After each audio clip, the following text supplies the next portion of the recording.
Question 17. What is an example of a direct public provision of goods and services? Direct public provision means the government pays to provide the goods or services. So A says a charity hospital funded by public donations. No. Now, public donations are from people, so people are actually funding this charity hospital. So not A. This is direct public provision. A mobile government library that travels to rural villages offering access to books. Yes, right? It's a government library. This is a fairly common thing.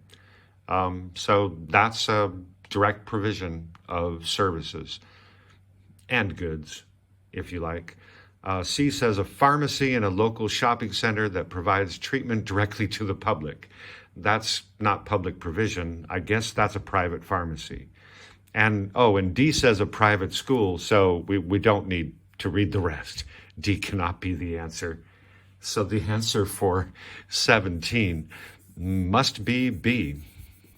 Direct public provision, a mobile government library. 18 says, what would supporters of a nationalized public transport service expect to be the most likely outcome from the privatization of train and bus services? Most likely outcome, 18, answer A. I like A, probably A. Will people expect lower fares? No, no.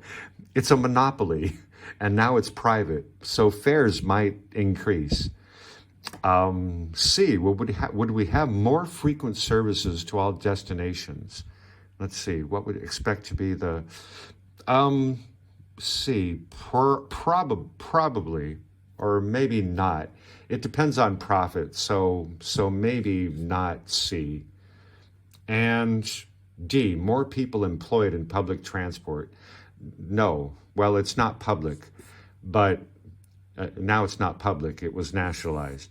But no, probably private companies like to save money. They'll probably fire some people. So let's see, 18, probably A.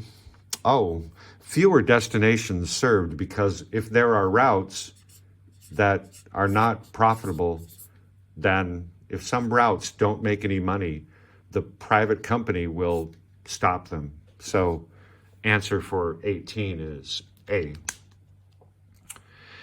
Let's look at 19. I might have to make 19 a little smaller so we can read it, and erase so we can read it. So 19 says, diagram shows a shift in aggregate demand from AD1 to AD2. I would just write in my textbook booklet, aggregate demand is increasing. So what can cause an increase in aggregate demand? An increase in expenditure on imports? No, that decreases aggregate demand. You know that spending on imports is not part of aggregate demand. So if we increase spending on imports, we're probably decreasing spending locally. So not A. An increase in government tax rates would decrease aggregate demand, right? We're looking for an increase in aggregate demand. An increase in the international trade deficit? No, that means we're exporting less or importing more, and both of those would reduce aggregate demand. They would reduce spending on local produce, local goods and services. So must be, yes, an increase in the money supply.